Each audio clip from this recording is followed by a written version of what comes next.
இருந்து நடத்துவதற்காக நான் கர்த்தரை ஸ்தோத்திரிக்கிறேன். இன்றைக்கு ஒரு மகிமையான காரியங்களை எல்லாம் கர்த்தர் செய்தார். அதற்காக நான் கர்த்தரை ஸ்தோத்திரிக்கிறேன். வேதம் சொல்லுகிறது, ஒரு பாவி மனம் திரும்புவதை நிமித்தமாக பரலோகத்திலே மிகுந்த ஒரு சந்தோஷம் உண்டு என்பதை நம்ம பார்க்கிறோம். இன்றைக்கு பார்த்தீங்கன்னாக்க நெய்வேலி சபையில 3 பேர் ரட்சிக்கப்பட்டு ஞானஸ்நானம் எடுத்திருக்கிறார்கள். கைகளை தட்டி நாம் சொல்லலாம். 3 பேர் இன்னைக்கு ஞானஸ்நானம் எடுத்தாங்க. 5 பேர் எடுக்க வேண்டியது 3 பேர் எடுத்திருக்கிறாங்க. கர்த்தர் நல்லவர். அது போல அடுத்தது நம்முடைய திருவிழாவை சபையில் இருக்கும், ஆத்தூர் சபையில் அந்த ஞானஸ்நான ஆராதனைகள் இருக்கும். அதனால தயவு செய்து தேவனுடைய பிள்ளைகள் இந்த ஆராதனையில் கலந்து கொண்டு என்னுடைய நாமத்தை மையப்படுத்துங்கள். இன்னும் நாட்கள் கொடியவைகள். சீனாவில் பார்த்தீங்கன்னாக்கா மிகப்பெரிய ஒரு பேரழிவு, ஒரு ஃபால்ஸ்ல இருந்து ஊத்துற மாதிரி பெரிய பெரிய சூப்பர் மார்க்கெட்ஸ், பெரிய பெரிய கவர்மெண்ட் ஆபீஸ்ல எல்லாம் பாத்தீங்கன்னாக்கா அந்த அந்த என்ன சொல்லுவாங்க, அந்த உள்ள இருந்து அப்படி ஃபால்ஸ்ல இருந்து ஊத்துற மாதிரி தண்ணி ஊத்துது. போயிட்டு இருக்க ட்ரெயினை ஃபுல்லா தண்ணி சூழ்ந்துட்டு தலை மட்டும்தான் தெரியுது. இன்னைக்கு மீடியெல்லாம் நிறைய பெருகிறதுனால நான் சொல்லி உங்களுக்கு தெரிய வேண்டியதில்லை. அவ்வளவு வேகமாக அந்த நியூஸ் எல்லாம் பரவிட்டு இருக்கு. சீனா முழுவதும் வெள்ளக்காடாய் மாறிடுச்சு. ஃபர்ஸ்ட் ஃப்ளோர் வரலும் தண்ணி. எக்கச்சக்கமான சேதாரங்களுக்கு மத்தியில யாரு படைப்பாங்க, யார் உயிரோடு இருப்பாங்கன்றதே கேரண்டி இல்லாம இருக்கிறாங்க.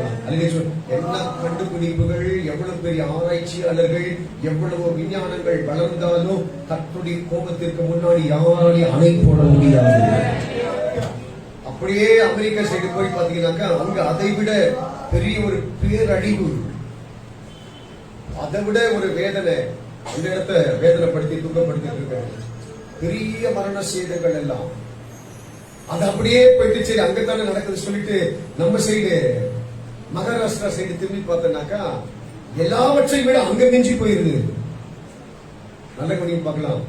அங்கெல்லாம் நடந்துட்டு இருக்கிற சம்பவம் எப்ப வேணாலும் நம்ம இடத்துல நடக்கலாம். நடக்கும் என்பது அல்ல, எச்சரிப்பு. என்ன நடந்தாலும் நம்மை பத்திரமாய் பாதுகாக்க வேண்டிய மிகப்பெரிய கடமை தேவனுக்கு உள்ளது என்பதை கர்த்தருடைய பிள்ளைகள் அறிந்து கொள்ள வேண்டும். அதனால நான் எப்பவும் ஒரு வார்த்தை தெளிவா சொல்லுவேன், நாட்கள் குறுகினதானபடியினால் காலத்தை பிரயோஜனப்படுத்திக் கொள்ளுங்கள். காலத்தை பிரயோஜனப்படுத்துங்க. நான் நாளைக்கு ரட்சிக்கப்படுறேன், நான் நாளைக்கு ஞானஸ்நானம் எடுக்கிறேன், நாளைக்கு கடவுளுடைய பிள்ளையா மாறுறேன், நான் அந்த பிரச்சனையை முடிச்சுட்டு வரேன், நான் இந்த பிரச்சனையை முடிச்சுட்டு வரேன். கடைசியில நம்முடைய வாழ்க்கை பிரச்சனையாயிட போதுங்க. இன்னும் இருக்கக்கூடியது கொஞ்ச நாட்கள் தான். இந்த கொஞ்ச நாட்களுக்குள்ளாய் நம்மை ஆயத்தப்படுத்தி தேவனுடைய வார்த்தைகளுக்கு கீழ்ப்படிந்து ஆண்டவரோடு கூட இருக்கிற உறவை நாம் பலப்படுத்திக் கொள்வோமானால் நிச்சயமாக ஆசீர்வதிக்கப்பட முடியும். கள்ள போதனைகள், கள்ள தீர்க்க தரிசனங்கள் எல்லாம் மலிவாய் முளைத்து கொண்டிருக்கிறார். மலிஞ்சு போயிடுச்சான்.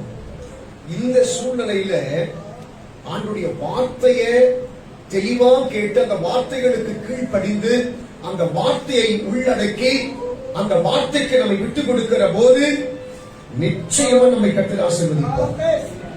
பிள்ளைங்க பாஸ் ஆயிட்டாங்களான்னு தெரிஞ்சுக்கிறதுக்கு ஃபர்ஸ்ட் எல்லாம் பாத்தீங்கன்னாக்கா சாட்ல போய் அவங்க பிள்ளைங்களோட பேரை பார்த்துட்டே வருவாங்க. என் பேர் இருக்குதா, என் பேர் இருக்குதா, என் பேர் இருக்குதான்ட்டு அதுலயே சொல்லுங்க பார்க்கலாம். அதே போலதான் ஒவ்வொரு கிறிஸ்தவனும் ஆண்டவர் வைத்திருக்கிற ஜீவ புஸ்தகத்திலே ஒவ்வொருவருடைய பேரும் எழுதப்படணுமா? அதற்காகத்தான் இந்த ஓட்டத்தை நாம் பொறுமையோடு கூட ஓடிக்கொண்டிருக்கிறோம். உங்களுடைய பெயர் ஜீவ புஸ்தகத்தில் எழுதப்பட்டிருக்கிறதா? இன்றைக்கு நான் மரித்தால் என்னுடைய வாழ்க்கை என்னவாகும்? இன்றைக்கு கர்த்தரை எடுத்துக்கொண்டால் நான் எங்கே போவேன்? இன்றைக்கு கர்த்தருடைய வருகை இருக்குமானால் என்ன கர்த்தர் கொண்டு போவாரா? அப்படி தரத்தில் என்னை வைத்துக் கொள்வாரா? எத்தனை பேருக்கு நம்பிக்கை இருக்கு? நம்பிக்கை கையை நம்பி கட்டணம் சொல்லுங்க பார்க்கலாம்.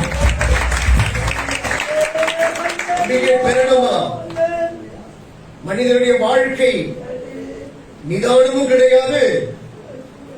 மனிதனுடைய வாழ்க்கையில அறிந்து கொள்வதற்கு உண்டான பொறுமையும் கிடையாது. அவ்வளவு வேகமா ஓடிட்டு இருக்குது. நான் திரும்ப சொல்றேன், ஆண்டவர் தெல்லம் தெளிவாய் சொல்றாரு. நேற்று தினத்துல கிளாஸ் எடுத்துட்டே இருக்கிற போது ஒருத்தர் பேசிட்டு இருந்தாரா, ஞானஸ்நானம் எடுக்காட்டி பரலோகத்திற்கு போக முடியும் ஒருத்தர் பேசினாராம். எவ்வளவு கள்ள போதனைகள் பாருங்க.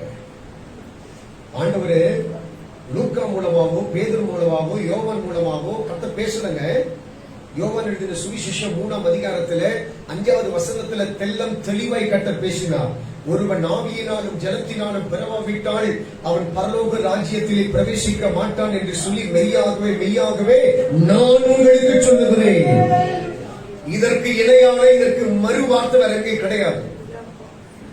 தெல்லம் தெளிவா கர்த்தர் சொல்லிட்டாரு. நீ இப்படித்தான் இருக்கணும், நீ ஆண்டவருடைய வார்த்தைகளை கேட்டு இப்படி நடக்கணும் சொல்லிட்டு கர்த்தர் சொல்லிட்டாரு. ஒரு கூட்டம் சொல்லுது ஞானஸ்நானம் எடுக்க கட்டி பரவாயில்ல என்று சொல்லுது. இன்னும் கொஞ்ச நாட்கள்ல பரிசுத்தாவியை பெற கட்டி பரவாயில்ல என்று சொல்லும். இன்னும் கொஞ்ச நாட்கள்ல நீ பாவம் செய்தாலும் பரவாயில்ல என்று சொல்லும். இன்னும் கொஞ்ச நாட்கள்ல சபைக்கு போக கட்டி பரவாயில்ல என்று சொல்லும். இன்னும் கொஞ்ச நாட்கள்ல திருவிருந்து எடுக்க கட்டி பரவாயில்ல என்று சொல்லும். இன்னும் கொஞ்ச நாட்கள்ல நீ எப்படி வாழ்ந்தாலும் பரவாயில்ல, இரக்கமுள்ள தேவனை மன்னிச்சிடுவாரு. கள்ள திருட்டு போதனைகள் உலகிலே சொல்லுங்க பார்க்கலாம். அதற்கு ஒருத்தர் விளக்கம் கொடுக்கிறாரு. கடைசியில சிலுவையில அவ்வளவு பாவத்தையும் செய்துட்டு சிலுவையில தொங்கிட்டு இருக்கிற போது ஒரு கள்ளன் சொல்றான், இதாவே என்னை நினைத்துக் கொள்ளும், ஆண்டவர் என்னை நினைச்சுங்க சொல்றான். உடனே இயேசு சொன்னாரா, இன்றைக்கு என்னோடு கூட நான் ஒன்று கேட்கிறேன். அவர் தெளிவா தான் சொன்னாரு, அவர் கரெக்டா தான் சொன்னாரு. இன்றைக்கு என் கூட எங்க இருப்ப? பரலோகத்தில் இருப்பேன்னு சொன்னாரு. பரதேசினா என்ன? தற்காலிக இளைப்பாறுகிற ஸ்தலம். நல்லா புரியுங்க. பரதேசி என்பது தற்காலிகமாக இளைப்பாறுகிற ஒரு ஸ்தலம். அந்த ஸ்தலத்தில் இருந்துதான் மரித்தவர்கள் எல்லா இடத்துல இருப்பாங்க. இயேசு ஒரு நாள் வருகிற போது இவங்க எல்லாம் அவர் கூட ஜாயின் பண்ணிப்பாங்க. அதனால வசனம் சொல்லுது, மரித்தவர்கள் ஒரு நாள் அவரோடு கூட வருவார்களாம். அதிலே சொல்லுங்க பார்க்கலாம். அதற்கு பிறகுதான் நியாய தீர்ப்பு. அந்த நியாய தீர்ப்புக்கு பிறகுதான் ஒருவருடைய செயல்களுக்கு முதல் ஃபர்ஸ்ட் பார்ட் ஞானஸ்நானம் எடுத்தவங்க எல்லாம் ஆண்டவர் பிரிச்சுடுவாரு. செகண்ட் பார்ட் ஞானஸ்நானம் எடுத்துட்டும் ஒருவருடைய ஜீவியம் எப்படி இருக்குன்னு பார்ப்பாரு. அடுத்த பார்ட் அவருடைய கனிகளுக்கு ஏற்ற ஸ்தானத்தை கற்றுக் கொடுப்பார். கர்த்தருடைய பார்வை இன்னைக்கு எவ்வளவு கர்த்தர் இரக்கம் உள்ளவரை பார்க்கிறியோ, இன்னைக்கு கிருபை உள்ளவரை பார்க்கிறியோ, அன்புள்ளவரை எப்படி பார்க்கிறியோ, இதே போல அங்க பார்க்க முடியாது. அவர் நீதியை சரியாய் செய்கிறவர், பட்சபாதம் இல்லாமல் தீர்ப்பு கொடுக்கிறவர்.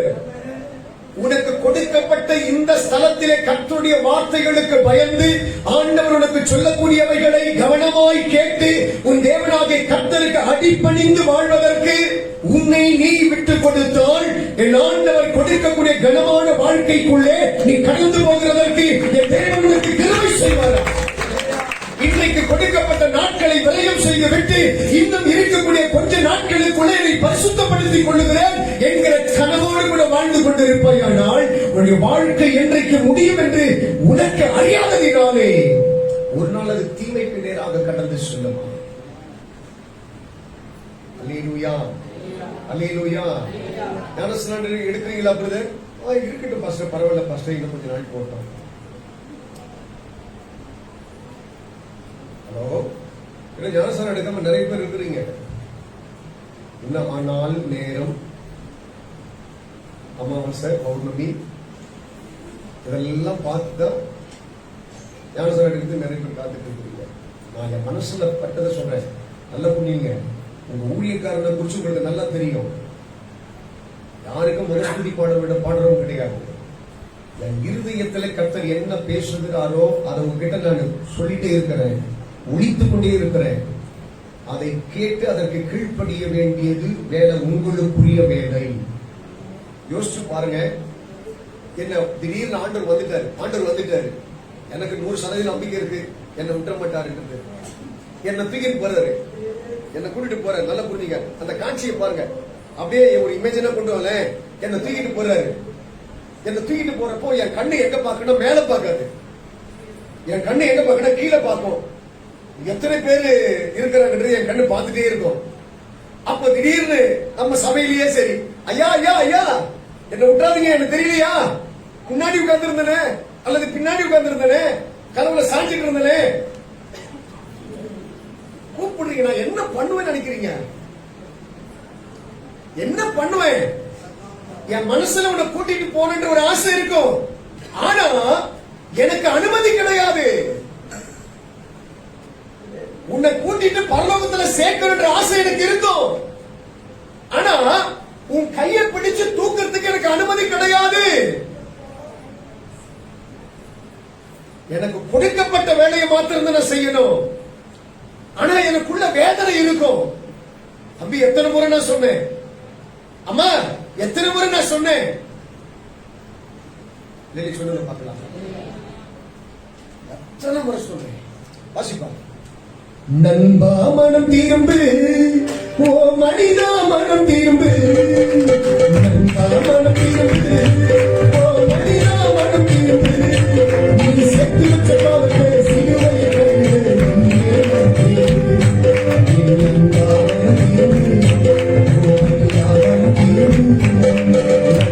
மனம் திரும்பு, ஓ மனிதா மனம் திரும்பு. நண்பா மனம் திரும்பு, ஓ மனிதா மனம் திரும்பு.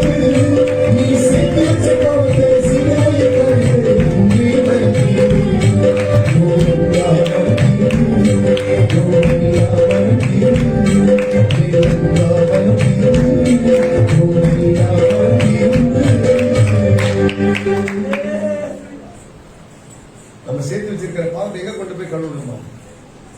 எங்க கொண்டு போய் கழுவணுமா? நான் பல முறை சொல்லியிருக்கேன். உங்க எல்லாருக்கிட்டையும் என் குடும்பத்தையும் நான் சொல்லியிருக்கிறேன். என்னுடைய குடும்பத்தையும் நான் சொல்லியிருக்கிறேன். என் தம்பியை நான் சொல்லியிருக்கிறேன். இன்னைக்கு வரையிலும் என் மனசுல இருக்கக்கூடிய ஒரு அழுத்தம், இன்னைக்கு வரையிலும் என் மனசுல ஓடிட்டு இருக்கிற ஒரு பெரிய ஒரு பாரம், அந்த நிலை யாருக்கும் வரக்கூடாதுன்னு சொல்லி நான் நினைக்கிறேன். அந்த பிரச்சனை, அந்த பாரம் பிரச்சனை வரக்கூடாது. இன்னைக்கு வரையிலும் எங்க தம்பி ஓட்டிட்டு இருக்கிற வண்டி ஒருத்தர் ஓட்டிட்டு இருக்கிறாரு. ஆனா என் தம்பி இன்னைக்கு இந்த உலகத்துல கிடையாது. நான் ஊழியக்காரனா இருக்கிறதுக்காக யாருடைய சமூகத்துல என் தம்பியை கொண்டு போய் ரெக்கமெண்ட் பண்ணி உட்கார வைக்க முடியாதுங்க. இந்த இடத்துல தான் என்னால ஆலோசனை கொடுக்க முடியும். இதே பக்கத்துல ஒரு சின்ன ஒரு கொட்டக வீடு, உடம்பு முடியாம படுத்துட்டு இருக்கிற நேரத்தில் அவன் பக்கத்துல உட்காந்து நான் ஆலோசனை சொல்றேன். அவன் தரிசனத்தை பாக்குறான். வண்டி ஓட்டிட்டே இருக்கிற போது கால்வாயில போய் விடுறான். அந்த கால்வாயில இருந்து வண்டியை தூக்கி எடுத்துடுறாங்க. நான் என்ன தூக்கி எடுக்க முடியல, என்னை யாரும் தூக்கி எடுக்க வரலன்னு சொல்றான். அப்ப அவனை பார்த்து சொன்னேன், கால்வாய் என்பது ஒரு பெரிய பாவம். அந்த பாவத்துல விழுந்து போகிறதுக்கு முன்னாடி நீ தூக்கி எடுக்கப்படணும். வேதம் சொல்லுகிறது, பாவத்தின் சம்பளம் மரணம். நல்ல கவனிங்க. ஒரு குறிப்பிட்ட நாட்களுக்குள்ளாய் என் தம்பி சின்ன ஒரு ஆக்சிடென்ட்ல அவன் இறந்து போனான். பலமுறை அவனுக்கு அந்த ஆலோசனை கொடுத்தேன். கர்த்தர் நல்லவங்க. இன்னைக்கு இந்த இடத்துல உட்கார்ந்துட்டு இருக்கிறவங்களுக்கு அந்த நிலை வந்துவிடக் கூடாது என்பதற்காகத்தான் இந்த எச்சரிப்பை நான் உங்களுக்கு சொல்றேன். இன்னைக்கு 3 பேர் அந்த ஞானஸ்நானம் எடுக்கிறப்போ என்னுடைய உள்ளத்துல எழுந்தில் அந்த சந்தோஷத்திற்கு அளவே கிடையாதுங்க. இன்னைக்கு ஒரு பெரிய ஒரு செலிப்ரேஷன் பரலோகத்துல நடந்துட்டு இருக்கோம். 3 பேருடைய பெயர் ஜீவ புஸ்தகத்தில் எழுதப்பட்டிருக்கிறது. ஒருத்தருடைய பெயர் ரூத், ஒருத்தருடைய பெயர் வந்து கிரேஸ், ஒருத்தருடைய பெயர் வந்துட்டு கேப்ரியல். தலையிலே சொல்லுங்க பார்க்கலாம். இத்தனை பேருடைய பெயர் வந்து எங்க எழுதப்பட்டிருக்குது? ஜீவ புஸ்தகத்தில் எழுதப்பட்டிருக்கிறது. கரங்களை உயர்த்துங்க பார்க்கலாம். எல்லா வாய்களை திறந்து சொல்லுங்க பார்க்கலாம். ஆண்டவரே, இப்படிதான் சொல்லணும். ஆண்டவரே சொல்லுங்க, இப்படிதான் சொல்லணும். ஆண்டவரே, சத்தமா சொல்லுங்க. ஆண்டவரே, என்னுடைய பெயரை உன்னுடைய ஜீவ புஸ்தகத்திலே எழுதி வைத்திருக்கிறீர் என்று நான் நம்புகிறேன். ஆமென் சொல்லுங்க. இதுதாங்க வாழ்க்கை, கிறிஸ்தவ வாழ்க்கை. இதுதான் என் பேரு. அதாவது சில காரியத்தெல்லாம் நீ கன்ஃபார்ம் பண்ணிக்கணும். நீ கிறிஸ்தவனா இருக்கிறது பெருசு இல்ல. ஆண்டவருடைய வார்த்தைகளின்படி நீ ஞானஸ்நானம் எடுத்திருக்கிறாயா? தேவனுடைய வார்த்தைகளின்படி உன் கால்களை கழுகி தேவனுடைய திருவிருந்த ஆராதனை எடுக்கிறியா? தேவனுடைய வார்த்தைகளின்படி உன்னுடைய பெயர் ஜீவ புஸ்தகத்தில் எழுதப்பட்டிருக்கிறதா? தேவனுடைய வார்த்தைகளின் படி, ஆண்டவர் உனக்கு கொடுத்திருக்கிற கற்பனைகளின் படியெல்லாம் நடக்கிறதற்கு உன்னை விட்டு கொடுத்திருக்கிறாயா?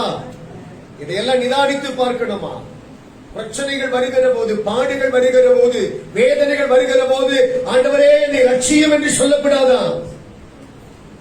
ஆண்டவரே என்னை மீட்டு விடும் என்று சொல்லக்கூடாதா? அதற்கு முன்னாடியே உன் ஆண்டுடைய சமூகத்தில் ஒப்பு கொடுக்கணுமா? உனக்கு ஆண்டவருக்கு நல்ல ஒரு உறவு இருக்கணுமா? அல்லையே சொல்லுங்க பார்க்கலாம். சிலர் சொல்லுவாங்க, கட்சியில் சொல்லுவாங்க, எப்பா அவங்க யாருப்பா? அது என் கட்சிக்காரங்கப்பா. என் கட்சிக்காரங்க சொன்னா ஒரு பலம். ஆண்டவரை பார்த்து சொன்னா, எப்பா என்னுடைய பிள்ளைப்பா, என் பிள்ளை, என்னுடைய ரத்தத்தினாலே கழுகப்பட்டவன். ராமன் சொல்லுங்க பார்க்கலாம். அப்படிப்பட்ட கிருபை உள்ளவர்களாய் நாம் மாற வேண்டும் என்று சொல்லி கர்த்தர் விரும்புகிறார். எடுத்து வாசியுங்கள். வேதாகமத்தில் இருந்து ஒரு காரியத்தை நான் உங்களுக்கு சொல்ல விரும்புகிறேன். ஸ்தோத்திரம்.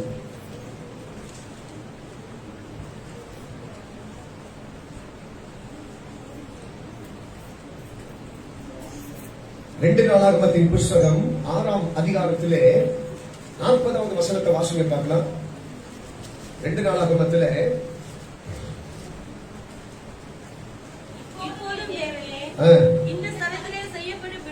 நல்ல கவனிக்கணும். இப்பொழுதும் தெய்வமே இந்த ஸ்தலத்திலே செய்யப்படுகிற விண்ணப்பத்திற்கு உம்முடைய கண்கள் திறந்தவைகளும்.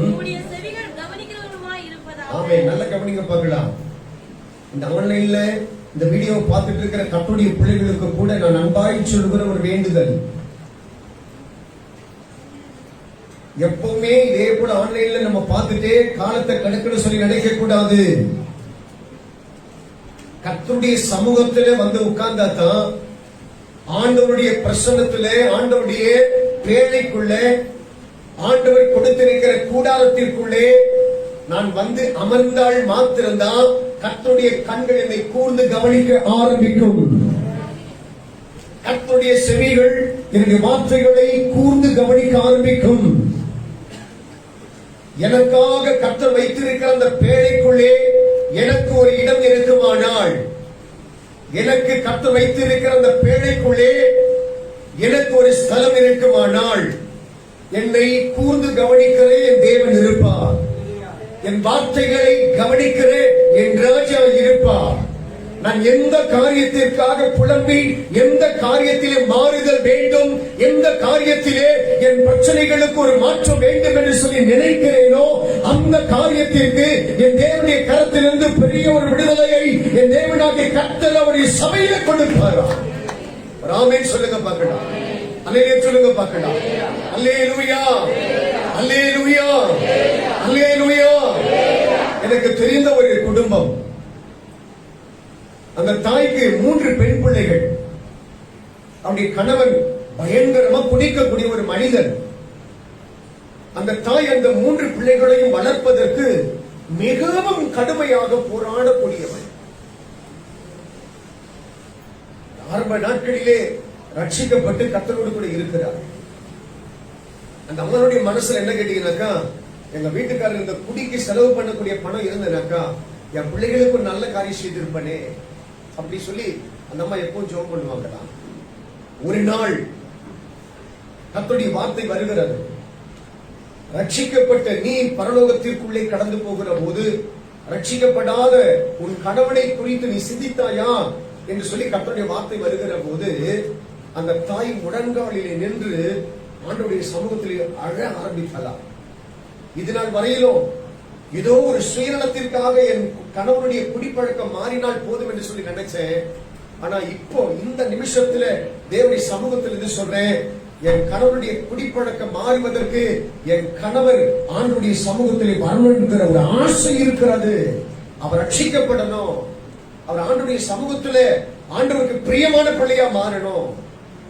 என் கணவர் என் கூட சமாதானமா இருந்தா போதும் அப்படி சொல்லிட்டு ஆண்டவருடைய சமூகத்திலே கண்ணீர் வடித்து ஜெபிக்க ஆரம்பித்தார்கள். கண்ணீர் வடித்து ஜெபிக்க ஆரம்பித்தார்கள். அந்த அம்மா அழுவதை பார்த்த உடனே பக்கத்துல இருக்கிறவங்க அந்த அம்மாவை பார்த்துட்டே இருக்கிறாங்க. எல்லாரும் கேட்கிறாங்க, பக்கத்துல இருக்க தட்டுறாங்க, பொறுமையா சமாதானம் வருங்க, சமாதானம் வருங்க, சமாதானம் தட்டுறாங்க. அந்த அம்மா அந்த கண்ணீரை அடக்க முடியல. அந்த அம்மா சொன்னாங்க, நான் ரொம்ப நாளா ஆண்டவருடைய சமூகத்துல கேட்டுட்டு இருக்கிறேன். நான் ரொம்ப நாளா கர்த்தர் என்னுடைய வார்த்தைகளுக்கு பதில் கொடுக்கணும்னு சொல்லி கேட்டுட்டு இருக்கிறேன். இன்னைக்கு எனக்கு ஒரு பதில கர்த்தர் கொடுக்கணும். இன்னைக்கு கர்த்தர் என் கூட பேசணும். என் கணவருக்கு கர்த்தர் அற்புதம் செய்யணும் சொல்லிட்டு தேவனுடைய சமூகத்துல முழங்கால நின்று ஓட்டு கண்ணீர் வடித்து அழுது கொண்டிருந்த ஒரு தாய். பிரசங்கம் பண்ணிட்டு இருக்கிற பாஸ்டர் அம்மாவை பார்த்துட்டு இருக்கிறார். பக்கத்துல இருக்கிறவங்க அந்த அம்மாவை கையை தட்டி ஆறுதல் படுத்துறாங்க. எல்லாம் முடிந்த உடனே அந்த அம்மாவை பாஸ்டர் அழைத்து அந்த அம்மாவோட கூட பேசுறாங்களா, ஏமா இப்படி அழுவீங்க? அப்ப உடனே அந்த அம்மா சொன்னாங்களா, என்னை ரட்சித்த கடவுள் என் கணவரை ரட்சிக்கணும். என் கணவரை நரகத்துல விடுறதுக்கோ என் கணவரை பாதாளத்துல அடைக்கிறதுக்கோ எனக்கு விருப்பம் கிடையாது பாஸ்டர். அவர் இப்படியாக கடவுள் ரட்சித்து கடவுளை வருகை வரும்போது அவரை எடுத்துக்கொள்ளணும். ஆண்டவரை எடுக்கிறப்போ அவருடைய சமூகத்துல கொண்டு வரணும்னு சொல்லிட்டு அதிகமாய் கண்ணீர் வடித்து ஜெபிக்க ஆரம்பித்தாரு. உடனே இந்த பாஸ்டர் சொன்னாரு, பயப்படாதம்மா, நீ மனுஷங்கிட்ட கிடையாது, உன்னை உற்று பார்க்கிற கடவுளுடைய சமூகத்தில் நின்று அழுது இருக்கிற அந்த கண்ணீருக்கு கர்த்தர் பதிலை வைத்திருக்கிறார். நீ சமாதானமா போட்டு சொன்னாரா. வீட்டுக்கு போகிற போது இந்த அம்மாவும் இந்த பிள்ளைகளும் வீட்டுக்கு போய் கதவை தட்டுறாங்க. கதவை திறக்க மாட்டேங்கிறாங்க. இந்த அம்மாவுக்குள்ள ஒரு பயம், என்னாச்சு உள்ள தாழ்பாடு போடப்பட்டிருக்கு, என்னாச்சு பயந்துட்டு இருக்காங்க. கொஞ்ச நேரத்துல ஒரு பெரிய ஒரு சத்தம் அந்த அம்மாவுடைய பேர் சொல்லி, வந்துட்டியா அப்படின்னு கேட்டது. இந்த அம்மா பயத்துல என்ன பண்ண போறாரு சொல்லிட்டு பயத்துல போய் திறந்தாக்கா ஒரு பைபிள அவங்க வீட்டுக்காரங்க எடுத்து கட்டி பிடிச்சிட்டு உள்ளவாடு போடுறாரு. இவங்க என்ன நினைச்சா ஏதோ பேரா பிடிச்சிச்சான் அப்படின்னு நினைச்சிட்டாங்க. உடனே உள்ள கொண்டு போய் விட்டு என்னை விட்டுட்டு எங்கேயும் போகக்கூடாதுக்கு மேலே நான் படுத்து தூங்கிட்டே இருந்தேன். ஒரு பெரிய ஆவி ஒரு பெரிய ஒரு இதை வச்சு என்ன குத்துற மாதிரி நான் பார்த்தேன். எனக்குள்ள ஒரு விழிப்பு வந்துருச்சு. திருப்பியும் எனக்கு என்ன பண்றதுக்கு தெரியல, எனக்கு தூக்கம் வரல, எனக்கு உள்ள பயங்கர பயம் இருக்குது அப்படின்னு சொல்லிட்டே இருக்கிற போது இந்த பைபிள் எப்படி கையில வந்துச்சுன்னு கேட்டாங்க. நான் போய் என்னென்னவோ சொல்லி பார்க்கிறேன், அந்த ஆவி போகவே இல்லை. பைபிளை எடுத்து என் கையில வச்சு அணைக்க ஆரம்பிச்ச உடனே அந்த ஆவி என்னை விட்டு போக ஆரம்பிச்சிச்சு. எனக்குள்ள ஒரு பெரிய ஒரு இது வந்துருச்சு சொன்னாங்க. உடனே நம்ம சொன்னாங்க, நான் எத்தனை முறை சொல்லி இருக்கிறேன் ஏசப்பா நல்ல ஒரு எல்லாத்தையும் தூக்கி போட்டு அவர் ஏத்துக்க எத்தனை முறை சொல்லி இருக்கிறேன். உடனே சகோதரன் சொன்னா, நீ சொல்லக்கூடிய இயேசுவை இன்றைக்கு நான் ஏற்றுக்கொள்ளுறேன். பல வருஷமா குடிக்கு அடிமையான ஒரு மனுஷங்க, போதைத்தான் தன்னுடைய வாழ்க்கை சொல்லி நினைக்கக்கூடிய ஒரு மனிதன், கண்ணிமைக்கக்கூடிய நேரத்தில் கர்த்தர் அந்த மனுஷனை மாற்றி ஒவ்வொரு முறையும் தச்சு முடிச்சுட்டு போறப்பெல்லாம் தகராறு தான் நடக்குமா, சண்டை தான் நடக்குமா, சாப்பாட்டு அந்த பானை தூக்கி எரிவாங்க. ஆனா இன்னைக்கு அதே பயத்தோடு போகிற போது இந்த அம்மா வடித்த கண்ணீரை கர்த்தர் கேட்டாங்க. சில நேரத்தில் நம்முடைய ஜெபங்களை கூட கொஞ்சம் வித்தியாசமா மாத்திக்கணும். நம்முடைய சுய லாபங்களுக்காக ஒருத்தர் ரட்சிக்கப்படணும், நம்முடைய சுய லாபங்களுக்காக ஒருத்தர் வந்து கர்த்தரை ஏற்றுக்கொள்ள சொல்லி நினைக்க கூடாது. அந்த ஆத்மா வீணா போயிடக்கூடாது. அந்த ஆத்மா பரலோகத்தில் ஆண்டவருடைய சமூகத்தில் நிற்கிறதுக்கு கிருபையை பெறணும். இல்லைன்னு சொல்லுங்க பார்க்கலாம். அதைத்தான் நாம் எதிர்பார்க்கக்கூடியவர்களா இருக்க வேண்டும். ஆமென் சொல்லுங்க பார்க்கலாம். கர்த்தர் நல்லவர். ஆமென். அல்லேலூயா, அல்லேலூயா, அல்லேலூயா.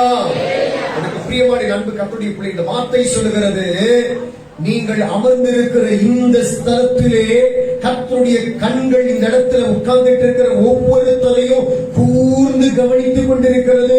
நீ எந்த பிரச்சனைகளுக்கு மத்தியிலே, எப்படிப்பட்ட உபத்திரவத்திற்கு மத்தியிலே நீ வாழ முடியாதபடி படகை போல தழும்பிக் கொண்டிருக்கிறது, என் ஆண்டவருடைய கண்கள் பார்த்து கொண்டிருக்கிறது.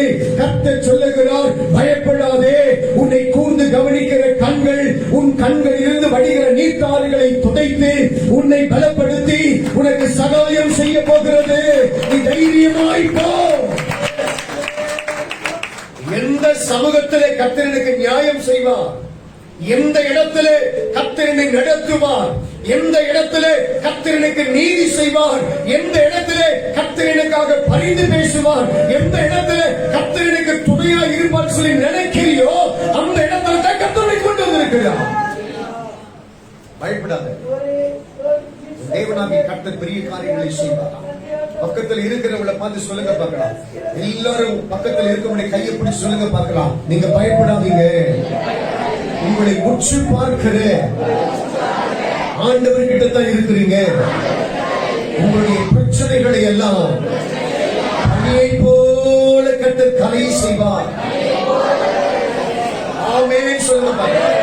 கையை தட்டி கர்த்தருக்கு நன்றி சொல்லுங்க பார்க்கலாம். ஆமென், அல்லேலூயா, அல்லேலூயா. எல்லாவற்றையும் கர்த்தர் மாற்றுவார். ஒரே மீண்டும் ஒரு வசனத்தை எடுத்து நான் உங்களுக்கு நினைவுபடுத்த விரும்புகிறேன். வாசிங்கள் பார்க்கலாம். 1 சாமுவேலின் புத்தகம் 1 அதிகாரத்திலே 17வது வசனத்தை வாசிங்க பார்க்கலாம்.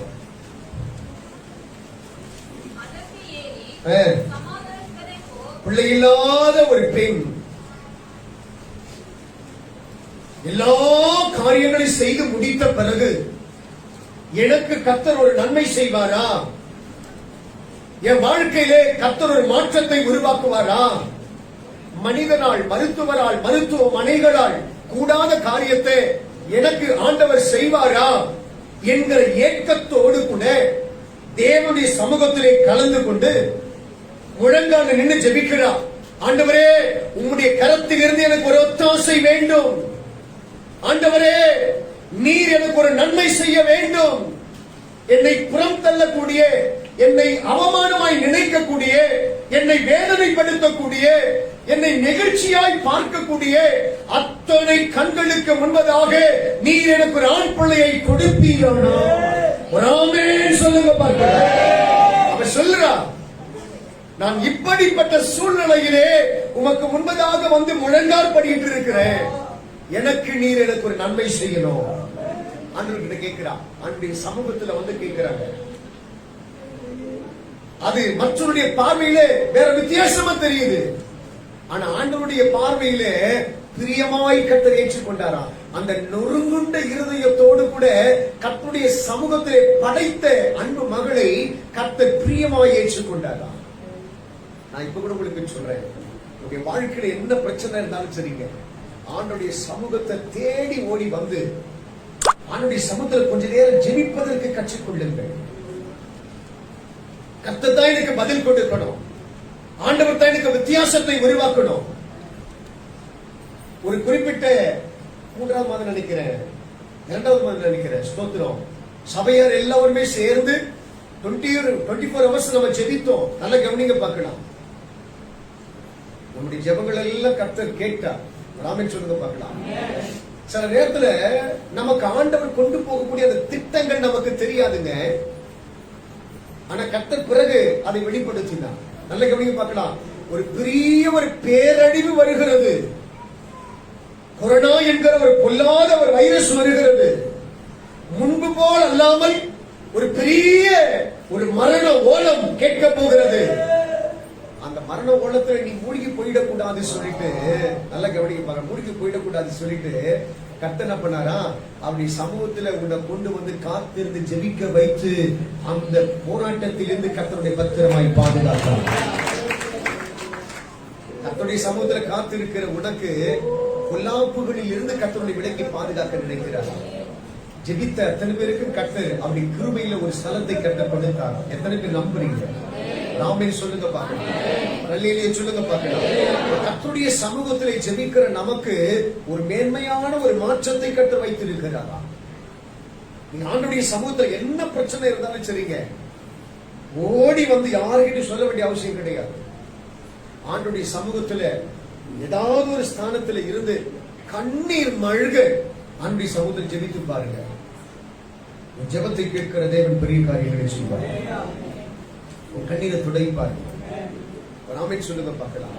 இந்த அன்னாள் என்கிற ஒரு ஸ்திரீ ஆண்டவருடைய சமூகத்திலே கண்ணீர் மல்க அவள் ஜெபித்த போது ஆண்டவர் அவளுக்கு கொடுக்கிற மறுபடி என்னன்னு கேட்டீங்கன்னாக்கா, சமாதானத்தோடு கூட போ. இஸ்ரவேலின் தேவனாகிய கர்த்தருடைய சமூகத்திலே நீ எதை வேண்டிக் கொண்டாயோ கர்த்தர் அதை உனக்கு கொடுத்திருக்கிறார். ராமன் சொல்லுங்க பார்க்கலாம். நீ கர்த்தருடைய வார்த்தையை கேட்டு இருக்கிற போதே ஆண்டவருடைய சமூகத்தில் ஜெபிக்கணும்.